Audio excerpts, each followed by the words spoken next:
அடியே கதவை தட்டிட்டே இருக்கியே ஆனா திறக்க மாட்டேன்றியே நீ திறக்கிற வரைக்கும் அம்மா செத்து போயிடுவோம் போலடி தரடி.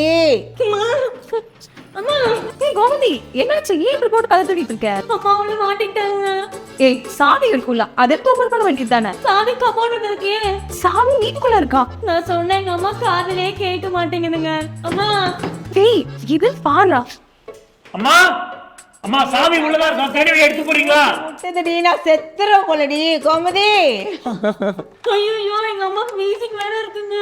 அந்த வீசிங் அடிப்பாங்க உள்ளதா இருக்கு. அது என் பேக்ல இருக்கு. எல்லாத்தையும் பேக்ல வச்சிட்டு நான் பண்றேன். நீ அம்மா ஃபோன் பண்ணி சொல்லு. போன் சார்ஜ் இல்ல. போன்ல சார்ஜ் இல்லையா? அம்மா நம்பரை சொல்லு.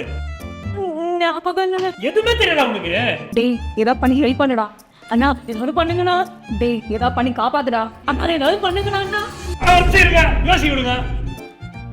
ஐயா இங்கே வர. இரு அவன் ஏதாவது ஐடியா பண்ணுவா. இதாம்மா இதுக்கு சின்ன கதை திறக்குது. என் பைத்தியம். நீ போனை எடுத்து சார்ஜ் போட அப்புறமா கால் பண்ணி சொல்லு. நல்ல ஐடியா. சி டைப்பா? இல்லண்ணா. பி டைப்பா? ஐபோனா? இதா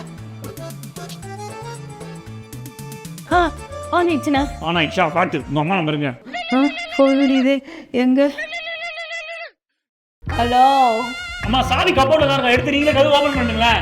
ஐயோ தம்பி அந்த பைத்தியக்காரி வச்சுக்க பேக்ல தான் சாவி இருக்கு, அதை எடுத்து திறக்க சொல்லுப்பா. என்னாச்சுண்ணா? சாவி இதுல தான் இருக்கா. அலே ஐயோ தம்பி நல்ல வேளை இந்த பைத்தியக்காரி கிட்ட இருந்து என்ன காப்பாத்துறப்பா. மா கவலைப்படாதீங்க, அதான் நாங்க மட்டும்ல. அம்மா யார் இவங்க? நான் யாரா?